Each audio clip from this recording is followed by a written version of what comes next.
Hare Krishna, welcome to another session of Bhagavad Gita as it is reading. Today we'll be discussing from the 36th sloka of the first chapter of Bhagavad Gita. उमज्ञानतिमिरान्धस्य ज्ञानाञ्जनश्लाकये चक्षुरुन्मीलितं येन तस्मै श्रीगुरवे नमः श्रीचैतन्यमनोभीष्टं स्थापितं येन भूतले स्वयं रूपकदा मह्यं ददाति स्वपदान्तिकं वन्देऽहं श्रीगुरो श्रीयुतपदकमलं श्रीगुरुं वैष्णवांश्च श्रीरूपं साग्रजातं सह गणरघुनाथान्वितं तं सजीवं साद्वैतं सावधूतं परिजनसहितं कृष्णचैतन्यदेवं श्रीराधाकृष्णपादान् सह गणललिता श्रीविशाखान्वितांश्च हे कृष्णा करुणा सिंधु दीन बंधु जगतपते गोपेश गोपिका कांत राधा कांत नमोस्तुते तप्त कांचन गौरांगी राधे वृंदावनेश्वरी वृषभानुसुते देवी प्रणमामि हरिप्रिये नमः ओम विष्णुपादाय कृष्णप्रेष्ठाय भूतले श्रीमते भक्ति वेदांत स्वामिनिति नामिने नमस्ते सारस्वते देवे गौरवाणी प्रचारिणे निर्विशेष शून्यवादी पाश्चात्य देश तारिणे श्री कृष्ण चैतन्य प्रभु नित्यानंद श्री अद्वैत गदाधर श्रीवासादि गौर भक्त वृंदा हरे Krishna Krishna Krishna Hare Hare Hare Ram Ram Ram Hare Hare. So today we are going to start reading from the 36th sloka. So the first chapter is basically observing the armies in the battlefield of Kurukshetra, where Arjuna is seeing all uh, the entire army in the battlefield of Kurukshetra and what are the various emotions and feelings that Arjuna is going through, how his mind is wavering in different, in different thoughts, and how in what kind of a state is Arjuna is in. And understanding this, we'll be able to understanding how Arjuna feels, it will be easy for us to relate ourselves in such situations. And then we'll understand how valid or how important are the instructions given by Krishna here. So here we are starting from the 36th sloka of the first chapter. पापम् एवाश्रयेद् अस्मान् हत्वैतान् आततायिनः तस्मान्नारः नरः नार न नार्हा वयं हन्तुं धार्तराष्ट्रान् स बान्धवान् स्वजनं हि कथं हत्वा सुखिनः स्याम Madhav. Sin will overcome us if we slay such aggressors. Therefore, it is not proper for us to kill the sons of Dhritarashtra and our friends. What should we gain, O Krishna, husband of the goddess of fortune? And how could we be happy by killing our own kinsmen? Now, this seems to be a very wonderful point which Arjuna is giving here. What is the point in killing them? And if we kill them, like we will incur sins. So, what is the point in killing them? But Arjuna himself contradicts the statement. The first statement here he says, "Sins will overcome us if we slay such aggressors." So Arjuna states that the Kauravas are aggressors. So we'll see who are aggressors and what does our Vedic scriptures say, how to deal with such aggressors. So here Arjuna says that they are aggressors, and then he goes on to say that sin will overcome us if we slay such aggressors. So let's read the purport here. Purport: according to Vedic injunctions, there are six kinds of aggressors: a poison giver, one who sets fire to the house, one who attacks with deadly weapons, and one who plunders riches, one who occupies another's land, and one who kidnaps a wife. Such aggressors are at once to be killed, and no sin will incur by killing such aggressors. So, this is what our Vedic injunctions say. So, when we see these six aggressors, the Kauravas have done all the six. They have given poison to Bhima, they have set fire to their house, they have attacked with deadly weapons, and they have plundered the rich during the match, during the gambling game. They took away all the riches of the Pandavas through by cheating. So they have done that. One who occupies another land, so they have taken their kingdom also, and one who kidnaps a wife, and they have also ill-treated Draupadi. So the Kauravas have done all these six things, and the Vedic injunction says that if someone does any of this, they have to be immediately killed, and no sin will incur by killing them. So Arjuna, being a Kshatriya, knowing the Vedic injunctions, still he says the sin will overcome us if we slay such aggressors. Now, why does he say this? Because he is very attached to his family and his friends. So he says that he doesn't see any point in killing them. So he doesn't want to kill them. He doesn't want his family and friends to be dead. But then they are aggressors. That is also another important point to be noted. So, what to be done in such a situation? Such killing of aggressors is quite befitting any ordinary man. So, even an ordinary man can kill such aggressors. But Arjuna was not an ordinary man. He was saintly by character, and therefore he wanted to deal with them in saintliness. So Arjuna is very pious and a very saintly king. So though he is a king should be very courageous. Yes, he is courageous, but at the same time he is saintly. So because of which he doesn't want to kill another living entity. But then we see that this kind of saintliness, however, is not for a kshatriya. Although a responsible man in the administration of a state is required to be saintly, he should not be cowardly. This is very, very important. We have to be soft hearted. That is saintliness. We should understand a person in an administration. He should understand the feelings of the people. He should understand what people are going through, for which his heart has to be soft. So he has to be saintly. So a person has to be saintly, soft hearted, but strong hearted. He has to be very strong. He should not be a coward. When it comes to principles, when it comes to establishing dharma, he should be as strong as thunderbolt. So that's what we say. Our heart should be as soft as butter and as strong as thunderbolt. Now people will think, how is that possible? If you are very strong as thunderbolt, how can you be soft? But that is a quality which is there in the soul. So the opposite of, as we discussed earlier, the opposite of soft heartedness is hard heartedness, and the opposite of weak heartedness is strong heartedness. So the opposite of weak is strong. So we should be strong hearted, not weak hearted. And opposite of soft is hard. So we should not be hard hearted. We should be soft hearted. So this goes together, soft heartedness and strong heartedness. But most of the time people are like weak hearted and hard hearted. So this is what they go through. So the people are weak hearted and hard hearted. So when people they get very angry, they shout, they become very aggressive. So those things shows that they are hard hearted. Why are they hard hearted? Because they are weak hearted. Because they are weak hearted, they think that, oh, if I show my weakness to others, people will make use of me, people will ill treat me, people will what to say, yeah, people will make use of my weakness. So what do? They cover themselves up with this hard heartedness. They show that they are very aggressive or very rude and all those things. So that is a sign. Being hard heartedness is actually a sign of being weak hearted. So we should not be weak hearted.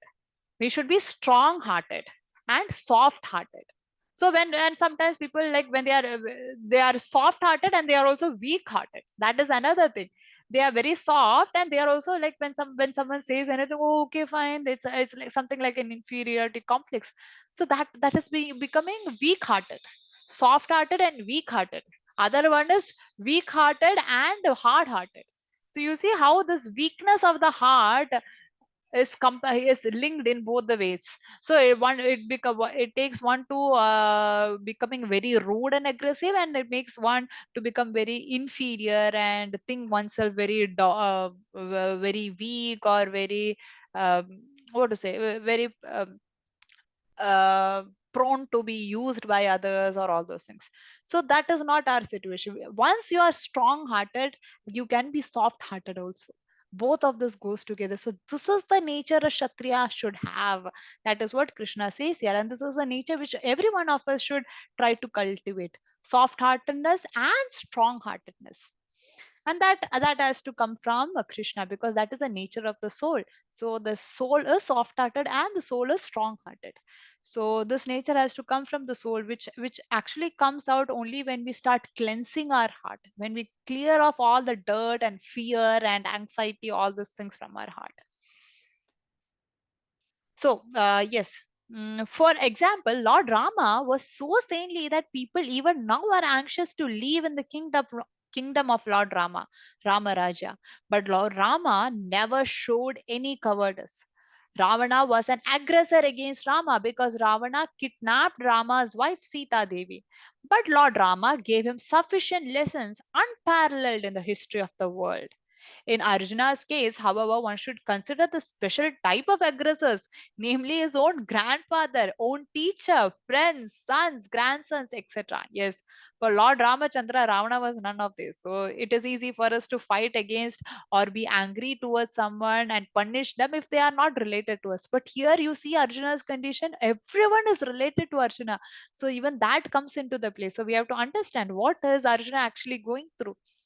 Because of them, Arjuna thought that he should not take the severe steps necessary against ordinary aggressors. Because it is not ordinary person, it is my family. So that's what Arjuna thinks here. Besides that, saintly persons are advised to forgive. Such injunctions of saintly persons are more important than any political emergency. So, yes, we should also learn how to forgive. Arjuna considered that rather than kill his own kinsmen for political reasons, it would be better to forgive them on grounds of religion and saintly behavior. He did not therefore consider such killing profitable simply for the matter of temporary bodily happiness. So Arjuna says, just for gaining a kingdom or anything, I don't want to kill such people. After all, kingdoms and pleasures derived from therefrom are not permanent. So why should he risk his life and eternal salvation by killing his own kingsmen? So when it comes to war, it is not just the other party who dies, but even people in one's own army also dies. And these people are men who have their own family outside this battlefield. And imagine how many women will be left without husband, how many children will be left without a father. So Arjuna is thinking all this, whereas Duryodhana and his party doesn't even think. They want is the kingdom, and they are ready to fight at the cost of so many people dying. So Arjuna is very sanely here. That is why he's considering all these factors. Why for just for some kingdom I have to let all these people die? So Arjuna's addressing of Krishna as Madhava, or the husband of the goddess of fortune, that is Mother Lakshmi, is also significant in this connection. He wanted to point out to Krishna that as the husband of Mother Lakshmi, or the goddess of fortune, he should not induce Arjuna to take up a matter which would ultimately bring about misfortune. So here Arjuna says, you are the husband of goddess of fortune. So you should guide us in such a way that fortune comes to us, not misfortune that comes to us by killing all these people.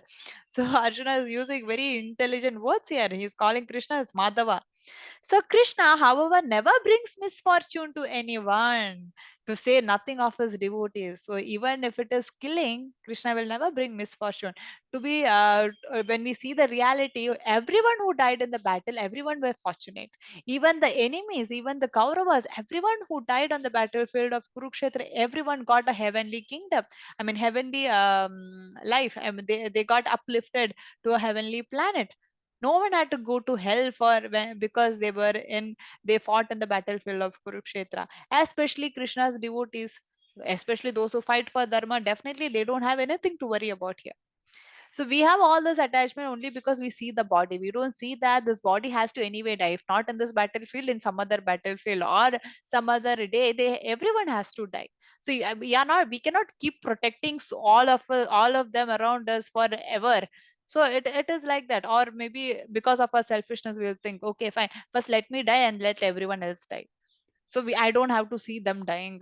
This is all selfishness. It is not it is because of a lack of our understanding that we are not this body. We are not this body, we are the spirit soul. So every body has to die at one point or the other. So we have to see what gives eternal benefit for the soul. So that is what here Krishna is guiding Arjuna. I will see later on. So sloka number 37 and 38. यद्यप्येतेन पश्यन्ति लोभोपहत चेतसः कुलक्षयकृतं दोषं मित्रद्रोहे च पातकम् कथं न ज्ञेयम् अस्माभिः पापादस्मान् निवर्तितुम् कुलक्षयकृतं दोषं प्रपश्यद्भिर् Janardan. O Janardana, although these men, their hearts overtaken by greed, see no fault in killing one's own family or quarreling with friends, why should we, who see the crime in destroying a family, engage in these acts of sin? So, this is what I said earlier. Arjuna can see how many people are going to die and what are the consequences that are going to come, whereas Kauravas don't see all those things. So, Arjuna says, what is we can see what is going to happen. So, why should we engage in such sins? A Kshatriya is not supposed to refuse to a battle or a gamble when he is so invited by some rival party. So, this is what a Kshatriya has to do. Under such an obligation, Arjuna could not refuse to fight because he has been challenged by the party of Duryodhana. In this connection, Arjuna considered that the other party might be blind to the effects of such a challenge. Arjuna, however, could see the evil consequences and could not accept the challenge. Obligation is actually binding when the effect is good, but when the effect is otherwise, then no one can be bound. Considering all these pros and cons, Arjuna decided not to fight. Yes, so when we are challenged, we can accept the challenge if it is beneficial, if it is beneficial for both the parties, or if it, at least if it is beneficial for the society or anyone around, we can accept a challenge. But when we see that the challenge is going to bring destruction to everyone, there is no need. Just because I have to accept the challenge doesn't mean that I have to do that. So just because I'm a kshatriya, I have to accept all the challenges that comes. When we see that this is going to bring in all destruction, it is not necessary to accept such a challenge which brings about total destruction. So Arjuna says it doesn't mean that, yeah, they are kshatriyas and the opposite rival party is calling me for a war, and as a kshatriya I have to accept that. But we see that it is going to bring in lot of destruction. When we can see all this, the other party cannot see it, but I can see what are the consequences of this war, so I need not accept it. So here, considering all this pros and cons, Arjuna decided not to fight. So when we see all this, we think that yes, Arjuna is right. But then what is Krishna's viewpoint? That's what we will see. कुलक्षय प्रणश्यन्ति कुलधर्मः सनातनः धर्मे नष्टे कुलं कृत्स्नम् अधर्मोऽभिभवत्युत. But the destruction of dynasty. So these are some of the important slokas from 39. So how Arjuna is coming to the point of why he doesn't want to fight. So he is giving reasons now. He's starting with the reasons. With the destruction of the dynasty, the eternal family tradition is vanquished, and thus the rest of the family becomes involved in irreligion. In the system of the Varnashrama institution, there are many principles of religious traditions to help members of the family grow properly and attain spiritual values. The elder members are responsible for such purifying process in the family, beginning from birth to death. But on the death of the elder members, such family traditions of purification may stop, and the remaining younger family members may develop irreligious habits and thereby lose their chance for spiritual salvation. Therefore, for no purpose should the elder members of the family be slain. So this is one something very interesting which we can see in our modern world.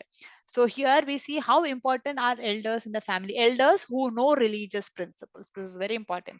So because we have seen that those children who grow up in the association of grandparents, who have a big family, who grow up in a big family, who have their grandparents to guide them, help them, make them do a lot of things. Such children, when they grow up, what happens? They become wonderful people, wonderful personalities. Whereas those people, those children who are like cooked up in their house with, they have seen only father and mother, and that too not father and mother at home. They will be going for work. So such children, what happens is their tolerance and the nature is very, they become very weak. So such people, such children, when they grow up, they cannot contribute so much to the society. So why this is so, this is what we see in the modern world. Whereas here it says in the Bhagavad Gita also, According to the Varnashrama institutions, it is the elder members in the family who know the real values of life, the religious principles of life. And what happens as the little ones grow up, the elder members in the family, they teach these children. These are our values. This is how it has to be. Like in case of my father, he used to tell, he grew up with his grandparents, everyone. So he used to tell, like, when we grew up, my grandfather, he'll be standing with a stick in the morning, get up early in the morning, do your sandhya vandan, and then do your studies. So he'll be there guiding everyone. And even if there are some functions or something at home, the grandparents actually bring in the entire family, or the elder members in the family brings the entire family together, teaching them what is the benefit of observing such religious functions. And that actually nurtures the entire family. But what happens when such elder people are not there at home? What happens to their next coming generation? They don't know what is the purpose of life. They don't know how to advance in their life. And like, if I have heard so many stories, my grandparents used to tell me, even when we eat, whatever we do, they have some story to tell. And they say how the such a thing happened in their village, and what did they do, and how did the people in the village, they came together and solve that problem. Or they have a lot of things to share with us, and there is a lot for us to learn also from them. So when such elders in the family are not there, the coming generation will not learn anything much. By serving the elders, we learn to serve others.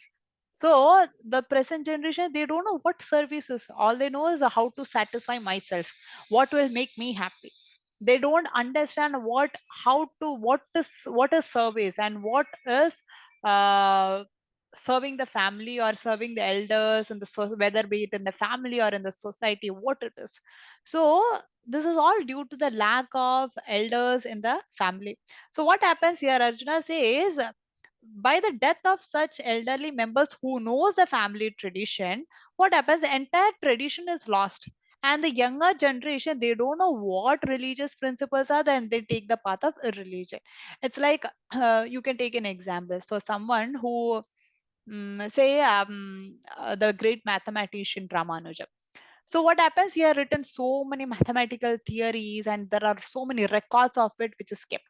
Now imagine, he died very young, right? So along with that, all his findings, all his teachings are also lost. What happens?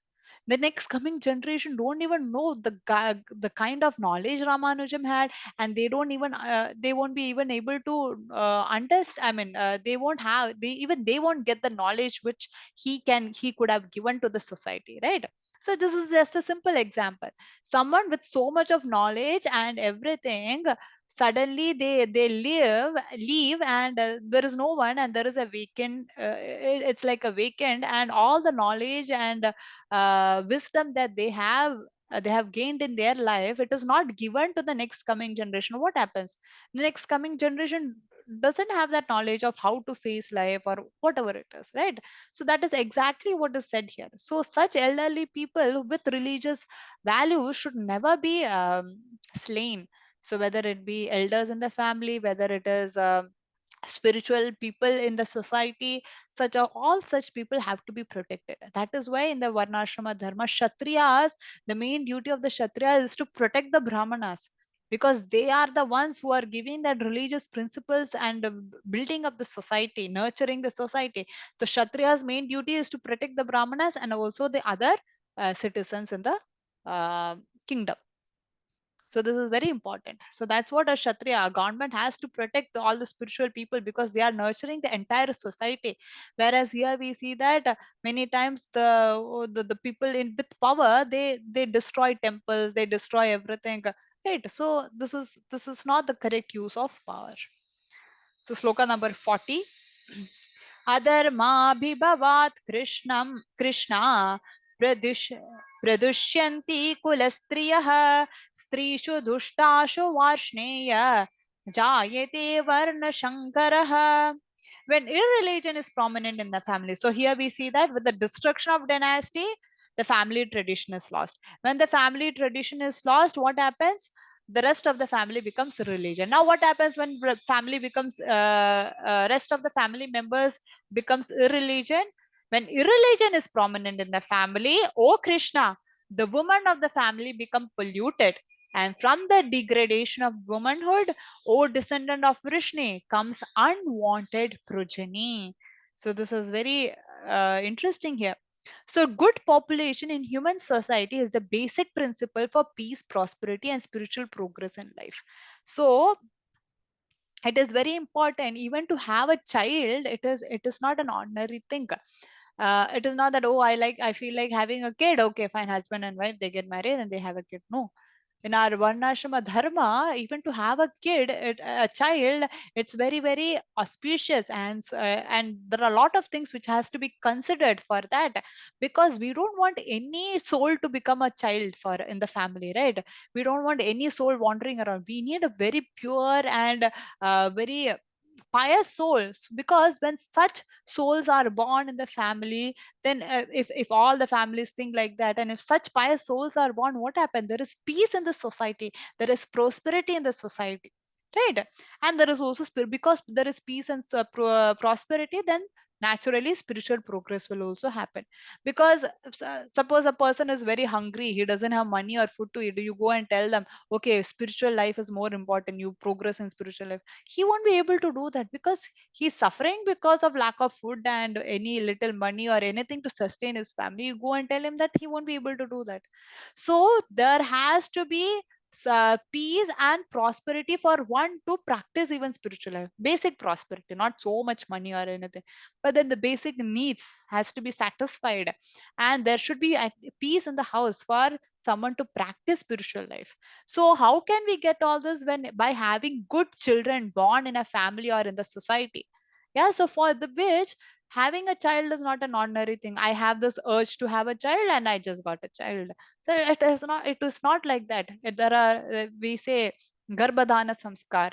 So when a woman or a mother, when a woman, a husband and wife, they try to have a child, and the woman is ready to what to say to take that garbha. So I mean, to hold that she is ready for pregnancy. So what happens is, to have to take that pregnancy also, there are a lot of rituals to be followed. The consciousness of the father and mother before the woman gets pregnant has to be very pure, so that a pure soul comes and takes shelter of her womb. So this is very very important, and these garbhadana samskaras were done very nicely in the olden days. That's why even the population, the children which are born, which were also very pious people. So that is very important. So what happens when the woman become so when the religion is prominent in the family, we see it is people do whatever they want, so much irreligion in the family. Who is the one who's getting affected the most? It is the woman. Why? Because women are what to say, they are very tender. They are very emotional, they are very tender at heart. So they are very soft hearted. So when they see lot of disturbance and religion in the house, what happens? It affects them so much. It affects them so much, and they also tend to be affected by that religion.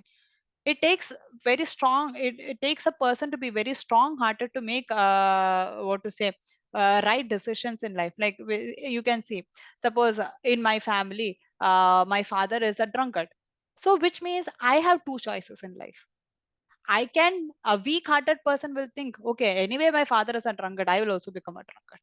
Whereas a strong hearted person, what will he do? My father is a drunkard, I have seen how what kind of chaos happens in the house because of that. So I will decide not to drink. So that takes a lot of strong hearted person can make that such a decision. He sees something bad and he chooses not to become like that. So that is strong heartedness. So here also it takes a person to be very strong hearted to make such a decision in life. He sees something bad, he doesn't want to be like that. But what happens in general, women are very soft hearted. So all this chaos and irreligion in the family will easily influence them, very easily influence women. And they also become very irreligious. It is not that they want to become, because they are of their soft heartedness. So what happens when this religion, when she sees all this religion in the family, she gets very easily affected by it. And then because of which, what any people can influence her, even the bad people, bad men in the society, they will influence such women. When women are very weak, what happens? They will influence such women, and from such men, what kind of a child will be born? A very a religious man will give a child will give birth to only a religious child, right? Because that is his consciousness. It is based on the consciousness of the father. The soul enters the womb of the mother. So this is what our Veda says. So what happens? So the women should be protected. Women should be given a very peaceful condition in the house where she can practice religious life, and where there are everyone to guide her so that she becomes very pious, and she also can bring pious souls in the family. Because when she is hurt so much, the child which comes into the family, she also gives the same kind of energy to the child. So same emotions which she went through, the same thing she will give to the child, unless she is very strong hearted. So yeah, so such population depends on the chastity and faithfulness of its womanhood. So what happens, as children are very prone to be misled, women are similarly very prone to degradation. So when they see a lot of irreligion in the family, they also become like that. So they have to be protected. Therefore, both children and women require protection by the elder members of the family. Now, Arjuna says, if elder members of the family are are killed, what happens to the family? Tradition is lost, and finally, it affects the women and children in the family. So that's why Arjuna did not want to kill so many doesn't want this war, because so many men will be killed, and all the women and children will be lost without elders or fathers or grandparents or anyone to protect them. So here, by being engaged in various religious practices, women will not be misled into adultery. However, according to Chanakya Pandit, women are generally not very intelligent and therefore not trustworthy. This is in the case of general condition. So we see later on Bhagavad Gita how Krishna says the intelligence of a woman. He says that I am the intelligence in woman. So we'll come to that. But here these are general uh, women who are like very attached and all those things. So they have to be trained very nicely. So women like as a child is born, as a girl is born, they are like that. But when they are given very good religious practices, they become very strong hearted, like Draupadi, like Queen Kunti. They went through so many difficulties, but then they stood strong, like Mother Sita. So they are so it is women are soft hearted, but by helping them practice all these religious practices, they become very strong hearted. Even I see my grandmother, she lost her husband very young, but then not grandmother, great grandmother, she lost her husband when she was very young. But then she continued her life for another 40 45 years with her children. It is because of a strong heartedness, because of the religious practices she was doing. So they have to be protected. When once they are once they are given all these religious values and everything, they become very strong hearted, and these women can guide the entire family and the society in a wonderful way. So here, that is what is said. So this intelligence have to be given to them. So the different family traditions of religious activities should always engage them, and thus their chastity and devotion will give birth to a good population eligible for participating in the Varnashrama system. Now, we don't want any cats and dogs to be born to us, right? We want pure souls to be born. On the failure of such varnashrama, naturally the woman becomes free to act and mix with men, and thus adultery is indulged in at the risk of unwanted population. That's how unwanted population comes. Irresponsible men also provoke adultery in society, and thus unwanted children fled the human race at the risk of war and pestilence. So that's how we end up in war and all those difficulties, because it is unwanted population which has been born. Yes, so with this, we will stop here. So from tomorrow, we'll see from sloka number 41. So thank you all for joining in. And we are coming to the end of the first chapter of Bhagavad Gita. I think by next session, we'll be able to finish the first chapter. So thank you for joining in and have a wonderful day.